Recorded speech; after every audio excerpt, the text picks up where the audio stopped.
Assalamualaikum warahmatullahi wabarakatuh. Holla, great people. How's it going? I hope that all of you are staying in the great condition. Well, in this marvelous opportunity, I would like to work on my culinary linguistic assignment, especially in the part of Indonesian culinary development. Well, in this opportunity too, I would like to explain you all about one of Indonesian typical food, especially in Probolinggo city. Before of all, let me introduce myself. So here I am Qoniatuzzakiyah, my ID number is T2019-6188, and of course I am coming from English Education Department 4 of Kiai Haji Ahmad Siddiq State Islamic University of Jember. Well, do you want to taste a delicious crab dishes in East Java? Of course, try going to Probolinggo City to taste the delicacy of the more curry crab. Well, Probolinggo is one of the regencies located in East Java, precisely in the middle between Lumajang and Pasuruan Regency. As well known that Probolinggo is very famous for its cool and very interesting tourist destination to be visited by tourists from within the city and outside the city. For example, Mount Bromo tourism. Besides being famous for its tourist attractions, Probolinggo is also known to have a variety of special foods that have their taste and characteristics. Furthermore, Probolinggo's culinary specialties are varied, ranging from legendary traditional foods to other specialties. One of the culinary is called as Olok Crab, or in Indonesia you can say that as kepiting olok. Wow, this is very interesting and unique foods that is owned by Probolinggo City. So, why does this kind of typical food called as Olok Crab or kepiting olok? Well, generally, Olok Crab or kepiting olok refers to young or mushy. Besides that, according to Delang in 2019, in 2016 exactly, Olok is a term used by people of Probolinggo City to refer to young crabs that are stranded on the beach. Or you can say that kepiting yang terdampar di pinggir beach or di pinggir pantai. And also, there are two types of olok crabs, namely soft-selling crab and mud crab. Well, olok crab has a delicious taste, of course, such as it contains of soft, savory, because it consists of a half kilogram of fun crab, 4 cloves of garlic, 6 red onions, and a half spoon pepper powder, 1 spoon salt, 3 spoon cooking oil for frying, 2 spoon tomato sauce, and some of seasonings. On the other hand, crabs contain cholesterol.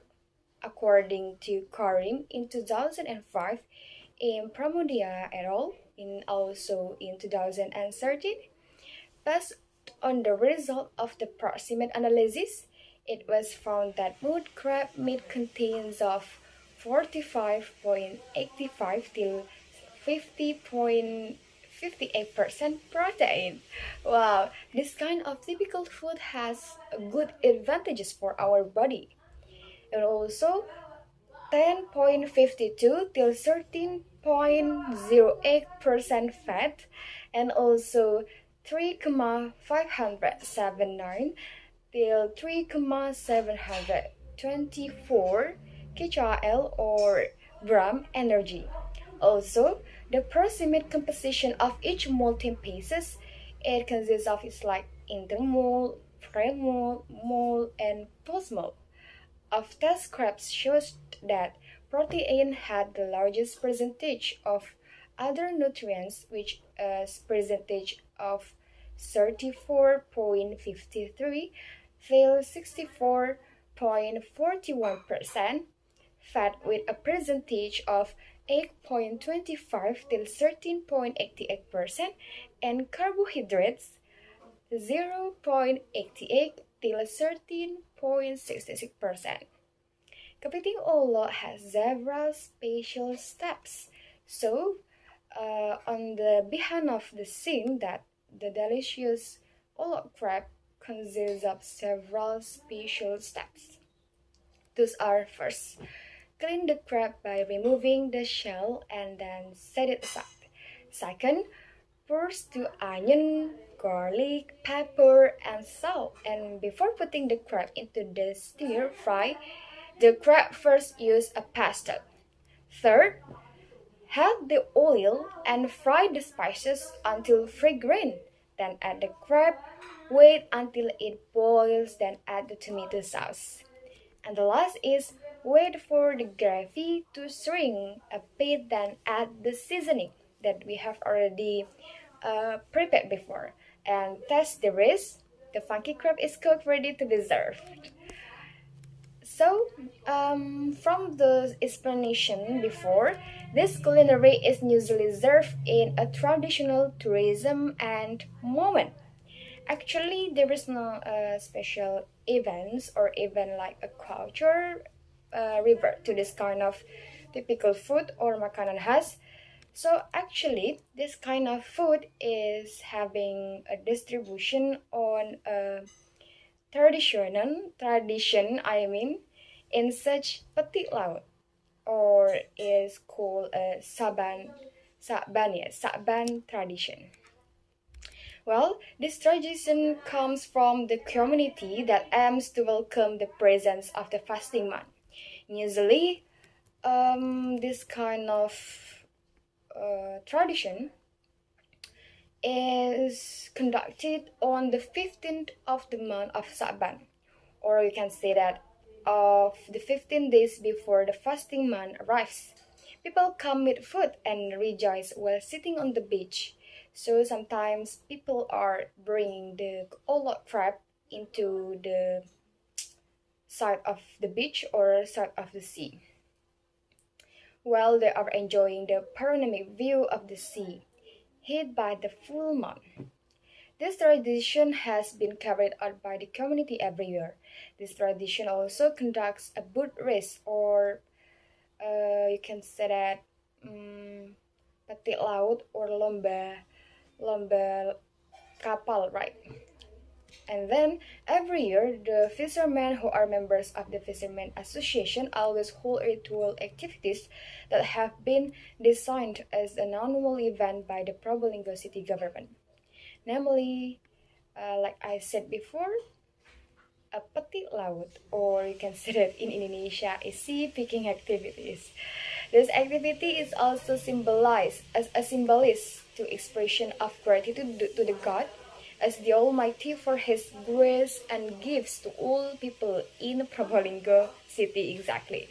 In addition, this activity aims to preserve the culture of cooperation and togetherness that has been passed down from generation to generation from the ancestors, so that it becomes a tradition in the area along the coast of Probolinggo city. And the second is about the contribution on tourism. Well, this is very interesting, I guess.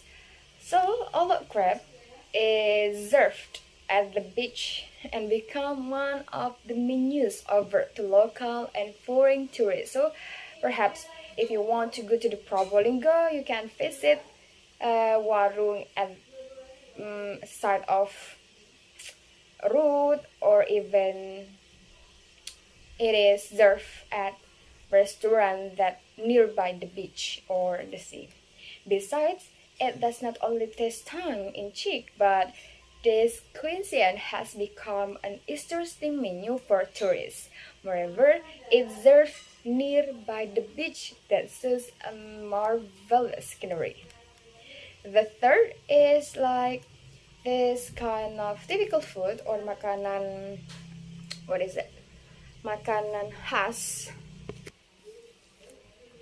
And this is also served at several moments. For example, like this cuisines, it's served in some parts of moment. Those are like halal bihalal, and then in the Probolinggo festival foods, and so forth.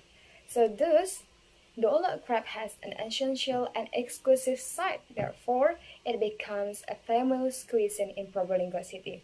It also provided and developed in terms of culture, tourism, and moment that I have explained before. And also, we as the Indonesian people, or we as Indonesian exactly, we have to like keeping our typical food or makanan food in order makanan khas, I mean, in order it doesn't decrease or it doesn't distinct our unique things in our country. Well, then also we have to far or we have to decrease ourselves to consume foods that coming from another cities, or I mean like from abroad. So that, well, maybe that's all from me to explain you all about this kind of typical food or makanan khas on Probolinggo City. If I have many mistakes, I really beg fully pardons. And last I say, Assalamualaikum warahmatullahi wabarakatuh. See you next time, I mean. Bye bye.